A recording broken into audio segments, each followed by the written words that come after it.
Bienvenue sur cette chaîne, c'est encore Evelyne. Que le Seigneur Jésus-Christ vous comble de sa douce présence. Aujourd'hui, nous sommes le 14 juin 2018 et je vais faire une vidéo sur la prostitution spirituelle, ce que c'est et l'importance de ne pas marcher avec ceux qui s'y adonnent. Nous allons d'abord définir c'est quoi la prostitution spirituelle. En fait, c'est le fait tout simplement d'être infidèle au Seigneur Jésus-Christ, de se détourner de lui pour servir d'autres dieux, des idoles tout simplement. Et évidemment, lorsque je parle de prostitution spirituelle, si je peux faire une différence avec la prostitution dans ce monde physique qui est le fait, qui concerne les personnes qui vendent leur corps pour le sexe, mais la prostitution de façon de manière générale, avant d'être physique, elle est d'abord spirituelle. N'oublions pas que les choses visibles procèdent, hein, des choses invisibles. Donc ce que nous voyons dans ce monde naturel a pris naissance dans le monde spirituel, certainement avant de s'accomplir dans ce monde. Mais je vais dans le cas de cette vidéo m'attarder vraiment sur la prostitution spirituelle, c'est-à-dire vraiment le fait de se détourner de Dieu pour suivre autre chose. Donc voilà la parole ensemble, des textes où le Seigneur en parle et c'est quoi son regard face à cela. Donc on commence par un texte qui est dans Nombre 15, verset 37 à 41. Nombre 15, verset 37 à 41 qui dit ceci. Et Yahweh parla à Moïse en disant, parle aux enfants d'Israël et dis-leur qu'ils se fassent d'âge en âge des franges au bord de leurs vêtements et qu'ils mettent sur les franges au bord de leurs vêtements un cordon de couleur bleue. Quand vous aurez cette frange, vous la regarderez et vous vous souviendrez de tous les commandements de Yahweh pour les mettre en pratique. Et vous ne suivrez pas les désirs de vos cœurs et de vos yeux pour vous laisser entraîner à la prostitution, afin que vous vous souveniez de tous mes commandements et que vous les fassiez et que vous soyez saints à votre Dieu. Je suis Yahweh, votre Dieu, qui vous ai fait sortir du pays d'Égypte pour être votre Dieu. Je suis Yahweh, votre Dieu. Parole du Seigneur. Donc, on voit bien ici que le Seigneur appelle tout simplement du mot prostitution, hein, de faire vraiment des vêtements avec des franges de couleur bleue pour que cela soit simple, pour se rappeler qu'il va mettre en pratique tous les commandements de Yahweh et de ne pas suivre des îles de leur cœur et de leurs yeux qui pourraient les entraîner à la prostitution. Donc, on voit bien que la parole en parle, même si c'est écrit prostitution spirituelle, mais même c'est ça, comme je disais tout à l'heure de la vidéo, j'ai mis le mot spirituel juste pour faire la différence entre la prostitution dans le monde séculier et la prostitution dans le monde spirituel du Seigneur. Pardon, voilà. De nos jours, nous pouvons voir que la prostitution spirituelle se manifeste beaucoup par l'amour du monde, oui, par notre attachement aux choses ou aux personnes qui nous souillent, hein, spirituellement parlant. Et on se retrouve très souvent dans l'adultère spirituel parce qu'on se trouve à pratiquer hein, des choses que nous ne voulons pas, ou de prendre part de manière même inconsciente à des œuvres des ténèbres. Et c'est important de fuir cela parce qu'un enfant de Dieu doit garder à l'esprit que son corps est le temple du Saint-Esprit et qu'il doit se préserver de toute souillure, spirituelle et physique. Nous allons lire ensemble un autre texte qui est dans Ézéchiel chapitre 6 à partir du verset 9, de 9 jusqu'à 10. Donc je vais lire. Et sinon ici c'est dans le cadre de Ézéchiel qui est en train de prophétiser justement chez les enfants rescapés d'Israël, ceux qui ont échappé à la mort et au tranchant de l'épée. Donc il dit ceci, verset 9 jusqu'à 10. Vos rescapés se souviendront de moi parmi les nations où ils seront captifs, parce que j'aurai brisé leur cœur à donner à la fornication, qui s'est détourné de moi, et à cause de leurs yeux, qu'ils sont livrés à la prostitution après leurs idoles. Ils se prendront eux-mêmes en dégoût à cause du mal qu'ils ont commis, à cause de leurs abominations. Ils sauront que je suis Yahweh, que ce n'est pas en vain que je les ai menacés. Parole du Seigneur. Nous voyons très bien ici que dans le texte, dans le verset 9, hein, le Seigneur dit bien qu'ils se sont livrés à la prostitution après leurs idoles. Et il dit qu'ils se prendront eux-mêmes en dégoût à cause du mal qu'ils ont commis, à cause de leurs abominations. Donc, tout enfant de Dieu qui pratique des choses abominables dont le Seigneur est en train de se prostituer. Malheureusement, c'est ça. Parfois, on se croit, quand on parle de prostitution, on pense toujours que c'est de faire se prostituer dans une idole quelconque, de sérieux, forcément un faux Dieu, mais non comprendre que les yeux des ténèbres ont pour père Satan. Donc, si nous pratiquons les œuvres des ténèbres, quelles qu'elles soient ces œuvres, si elles ne sont pas de Dieu, c'est sûrement nous sommes en train de nous adonner à l'idolâtrie, à la prostitution tout simplement. Et c'est important de réaliser cela et vraiment de se repentir, de s'en détacher rapidement. Et de nos jours d'ailleurs, hein, la prostitution se manifeste de plusieurs façons, des façons des dieux, des enfants de Dieu. Ça peut être des idoles. Hein. Oui, quand on parle d'idoles ici, ça peut être des vins. On va acheter des vins qui ont peut-être la boue de cristal. On invoque des morts. On va acheter des marabouts, chez des sorciers. Ça peut aussi être des femmes de Dieu, des hommes de Dieu qui sont là. Au lieu de paître le troupeau de Jésus, ils passent leur temps à vouloir contrôler la vie des chrétiens. Et ces chrétiens qui se laissent contrôler justement se retrouvent à prendre ces hommes ou ces femmes de Dieu comme leur Dieu, une idole dans leur vie, alors que non, c'est Jésus-Christ qui est mort à la croix au Golgotha pour chaque enfant de Dieu. Il n'y a pas de raison qu'un enfant de Dieu prenne un être humain comme son Dieu. Et nous voyons de nos jours que c'est très grave. Hein. Nous voyons bien qu'il y a beaucoup d'enfants de Dieu qui marchent à la suite de plusieurs prophètes, plusieurs femmes, hommes de Dieu, qui les suivent aveuglement et commettent avec eux abomination, parce qu'ils n'ont pas éclairé, mais ils ne devraient pas, parce que ces personnes ne sont pas des signes chrétiens comme eux, mais sont juste des enfants de Dieu comme eux. Ils doivent tout simplement, comment dirais-je, les respecter, c'est sûr, les honorer en tant que frères et sœurs en Christ, mais pas au-delà de cela. Dieu est le seul Père, le Père souverain de toutes les brebis, le pasteur souverain, et c'est à lui que nous devons justement honneur, gloire, révérence et tout, sachant que c'est lui qui s'est crucifié à la croix à notre place et que c'est à cause de son sacrifice que nous avons toute la vie éternelle. Aussi, les idoles dans notre vie, ça pourrait être même la carrière des gens qui ne jugent que par leur carrière. Leur son existence est vraiment tournée vers leur carrière, des que pour cela. Ça peut être une idole. Et là, on a tout ce processus parce qu'on a utilisé notre esprit dans notre corps pour le Seigneur. On a fait le travail pour bâtir une carrière qui met en fait ne glorifie que le Seigneur. Ça peut être aussi un leader hein, dans une église. Il y a des gens qui sont des leaders et ces leaders sont vraiment comme des mini-dieux pour eux. Hein. Ils ne jugent pas ces leaders, ils ne font que ce que le leader te demande de faire. Ils ne peuvent pas prendre des décisions par eux, mais ne peuvent pas chercher la face de Dieu, ils n'ont pas de communion au Seigneur. Ils peuvent tout dans sa pub sur le leader pour que le leader prie pour eux, pour que le leader les exhorte, pour que le leader leur dise de prendre telle direction ou telle direction, pour que le leader fasse ça pour eux. Mais non, un enfant de Dieu doit avoir une communion avec le Seigneur. Nous sommes dans du Saint-Esprit, donc Saint-Esprit dans chacun de nous et nous devons développer notre relation avec le Seigneur et apprendre à l'écouter et à faire ce qu'il nous demande de faire et à obéir à sa volonté. Mais malheureusement, parce que nous voyons toujours, donc nous voyons bien que le Seigneur Jésus-Christ a parlé de la prostitution déjà dans l'Ancien Testament et dans le Nouveau Testament aussi. Est-ce qu'il en parle? Oui, il en parle certainement. On va lire ensemble notre texte dans 1 Corinthiens 10, versets 1 à 10. 1 Corinthiens 10, versets 1 à 10, dont je vais dire. Donc là, c'est Paul qui s'adresse aux églises à l'église de Corinthe pour leur rappeler justement le passage d'Israël dans le désert, ce qui s'est produit, que ça nous sert d'exemple. Donc je vais lire. Oh mes frères, je ne veux pas que vous ignoriez que nos pères ont tous été sous la même nuée, et ils ont tous passé au travers de la mer, et qu'ils ont tous été baptisés en Moïse dans la nuée et dans la mer, et qu'ils ont tous mangé la même viande spirituelle, et qu'ils ont tous bu le même breuvage spirituel, car ils buvaient au rocher spirituel qui les suivait, et ce rocher était Christ. Amen. Mais Dieu ne prit pas plaisir en plusieurs d'entre eux, car ils périrent dans le désert. Or, ces choses ont été des exemples pour nous, afin que nous ne convoitions pas des choses mauvaises, comme eux-mêmes les ont convoitées.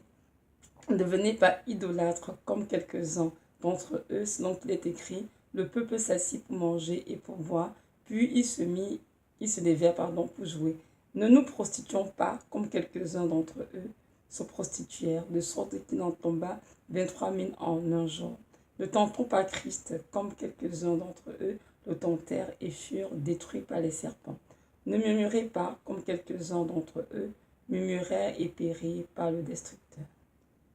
Parole du Seigneur. Donc nous voyons bien ici que, en gros, l'apôtre Paul exhorte les chrétiens de Corinthe à ne pas se livrer à la prostitution comme les enfants israéliens ont fait dans le désert, et beaucoup ont péri à cause de cela.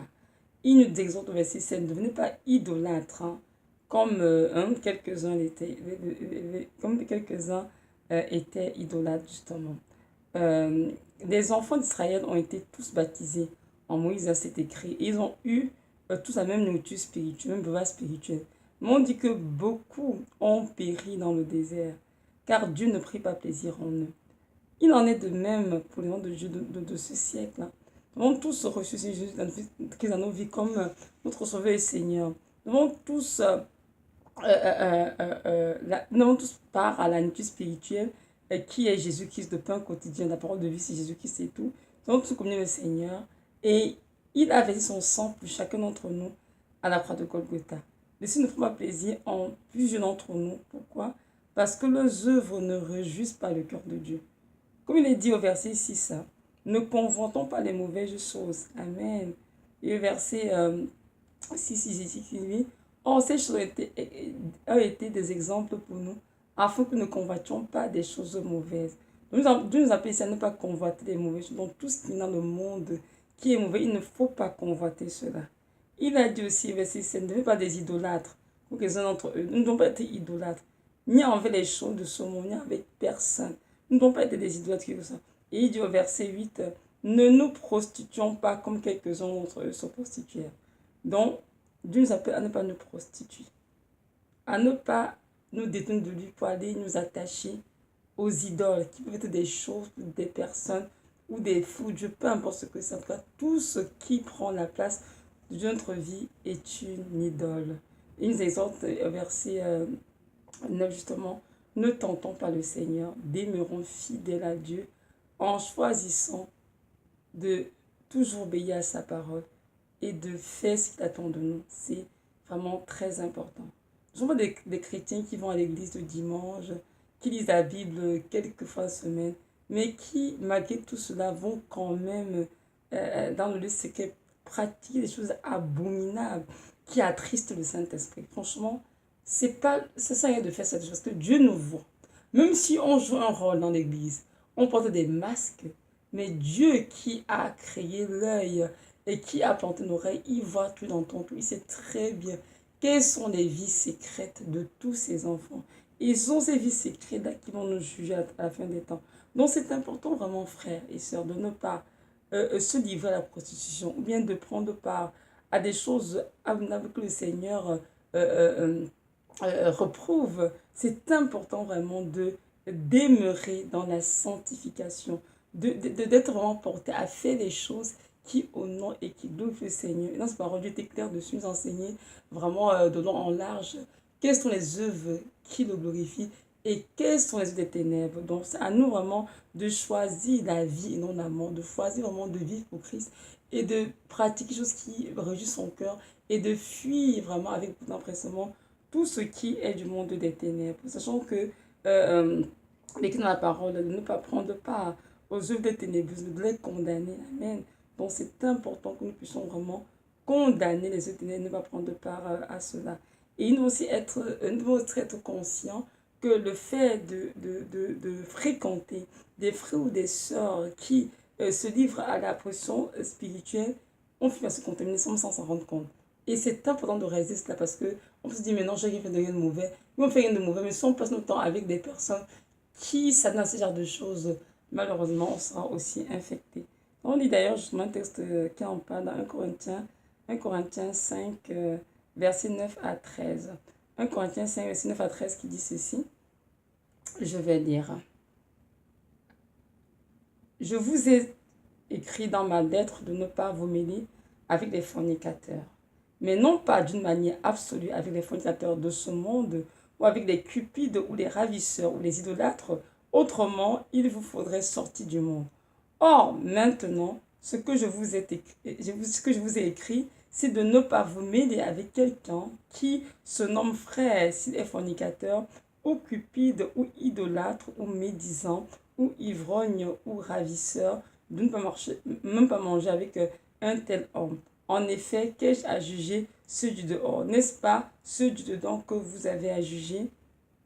Quant à ceux du dehors, Dieu les a jugés. Ôtez donc le méchant du milieu de vous. Parole du Seigneur. Nous voyons bien ici que Paul exhorte des chrétiens de Corinthe à ne pas se mêler avec des personnes qui se disent frères ou sœurs, mais qui pratiquent les œuvres des ténèbres. C'est quoi se mêler? Se mêler, c'est de participer aux activités avec ces personnes. Manger avec eux, sortir avec eux, jouer avec eux, bref, plein de choses avec ces personnes. L'apôtre Paul dit non à cela. Cependant, il nous dit bien au verset 10, de ne pas nommer au fornicateur de ce monde, pas de manière absolue, sinon il faudrait sortir du monde, et non parce qu'il a raison, parce que il y a des gens dans le monde qui sont dans la fornication, qui sont cupides, ravissés, idolâtres et tout le reste, mais nous ne pouvons pas non plus nous tenir éloignés d'eux parce que Dieu voudrait justement qu'ils soient aussi gagnés à Christ. Donc nous devons les aimer, prier pour eux, leur dans cet évangile, dans le but qu'ils soient éclairés justement avec ces choses-là. Et pour cela, nous ne pouvons pas les gagner nous sommes obligés de nous approcher, de pouvoir les gagner à Christ. Mais ce dont l'apôtre parle ici justement, c'est il parle d'un enfant de Dieu un chrétien qui connaît la parole, un chrétien qui a compris le temps de lui, mais qui choisit délibérément de pratiquer les œuvres des ténèbres que Dieu reprouve. Donc Dieu nous demande ici de ne pas avoir des relations avec cette personne, de ne même pas manger avec cette personne. Dieu est très clair dessus. Quand nous devons comprendre qu'il y a une différence entre un chrétien, même si c'est dans la foi, qui veut apprendre, qui est enseignable, qui désire grandir, que Dieu est en train de former, et un chrétien qui est mature, qui connaît bien la parole, la vérité, mais qui choisit quand même de s'en détourner pour pratiquer les œuvres des ténèbres.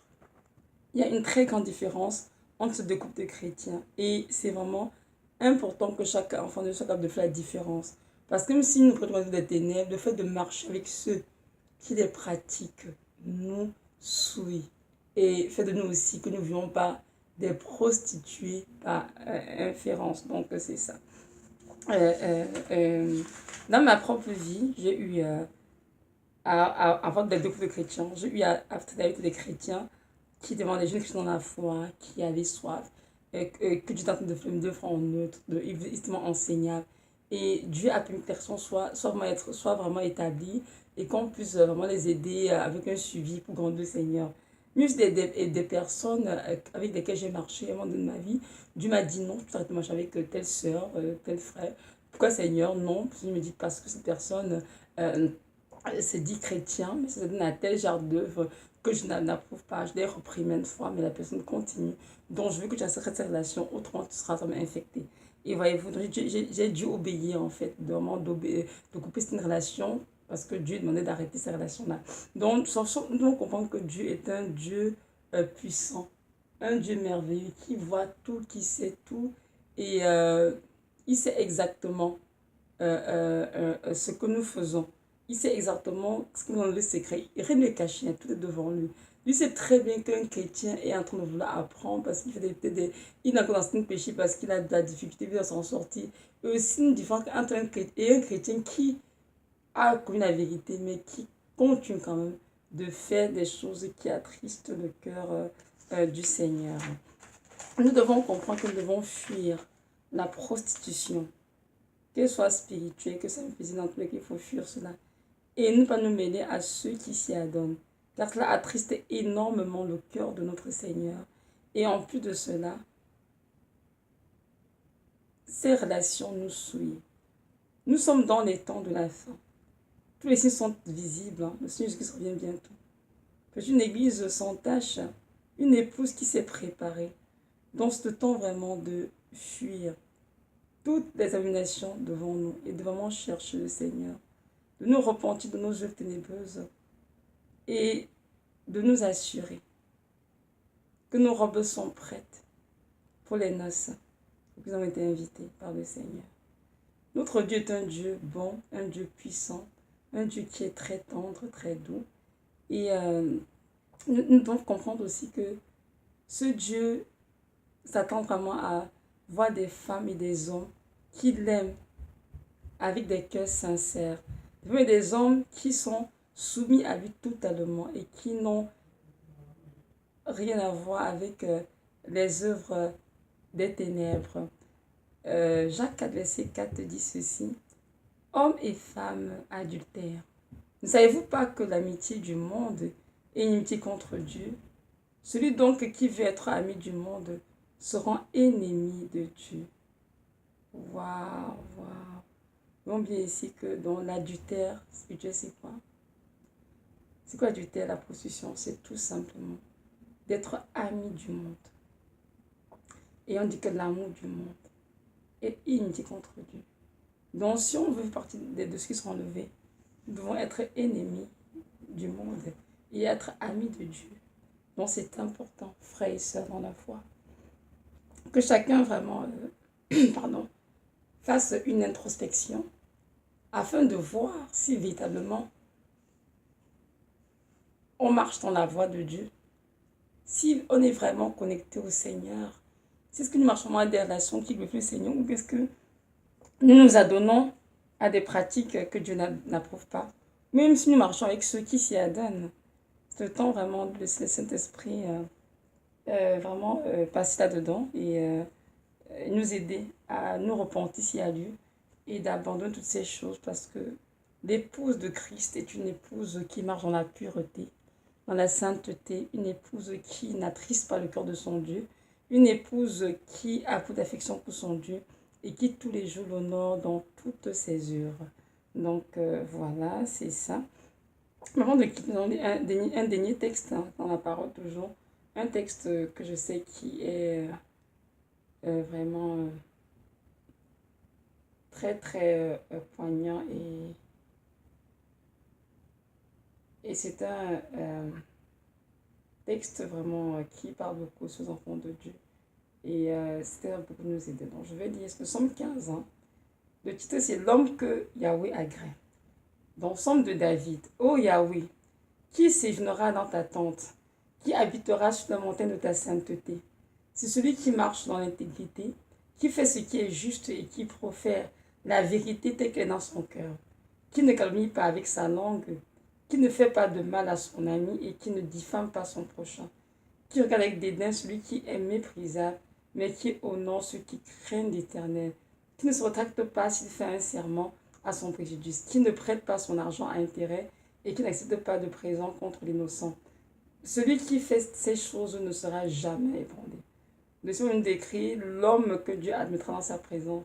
C'est cet homme justement, cette femme qui marche dans l'intégrité, qui fait ce qui est juste devant le Seigneur, qui profère la vérité telle qu'elle est dans son cœur, qui ne calomnie pas avec sa langue, qui veut de mal à son ami, qui ne diffame pas son prochain, qui regarde avec des celui qui est méprisé, ceux qui commettent des œuvres ténèbres justement, et qui honore ceux qui craignent le Seigneur. Amen. Donc nous devons marcher les enfants de Dieu, qui craignent le Seigneur, qui honorent le Seigneur. C'est très important pour lui. Donc voilà, c'était ça la vidéo. J'aimerais juste nous rappeler que c'est une qui revient bientôt et que nous devons nous préparer, parce que pour être prêt, il faut se préparer. Et que c'est le temps de le faire, il ne faut pas attendre la dernière minute pour commencer à se stresser. L'opération est un processus qui peut être très long. Je vais entamer le Seigneur. Et je vais vous dire que, waouh, mon Dieu, ça touche tous les deux de notre vie. Il n'y a rien, absolument rien que ça ne touche pas et tout. Et c'est prendre du temps et de l'écoute aussi et de l'obéissance pour pouvoir se préparer. Parce que Dieu va vraiment, dans notre vie, comment on dirait, bousculer tout. Il révèle tout ce qui est caché, tout ce qui est enterré, il doit déterrer. Il y aura des confessions à faire, des repentances. Il y aura des choses aussi à jeter dans la maison. Il y a beaucoup, beaucoup de choses à faire. Donc c'est bien de ne pas procrastiner, mais de s'y prendre de tôt afin de faire exactement ce que le Seigneur attend de chacun d'entre nous. Notre Dieu est un Dieu bon. Notre Dieu est un Dieu fidèle. Et il prend soin de nous. Mais il a besoin que nous ayons des cœurs soumis à lui, des cœurs obéissants, afin de seulement faire l'œuvre de sanctification en nous et que nous soyons prêts pour son grand retour. Maintenant, tu m'as écouté et que tu connais le Seigneur Jésus-Christ de Nazareth, je vais juste te dire que le Seigneur Jésus-Christ est le chemin, la vérité et la vie. Il n'y a pas de salut à aucun autre Dieu que lui. Il est le Dieu qui peut te sauver de la vie éternelle. Il est mort au Golgotha pour toi, afin que si tu crois en lui, que tu ne périsses pas, mais que tu aies la vie éternelle. Alors je t'encourage aujourd'hui vraiment à faire ce pas de foi, à te repentir de tes péchés et à demander pardon au Seigneur et vraiment en acceptant ta vie comme ton sauveur et ton Seigneur. Je veux que tu saches qu'il t'aime d'un amour éternel conditionnel et qu'il a des projets de paix pour toi et non des plus de malheur pour te donner un avenir et de l'espérance. Donc voilà, merci de m'avoir écouté. Soyez richement bénis et vraiment fuyons la prostitution spirituelle et attachons-nous fortement à Christ qui est notre rocher. Amen.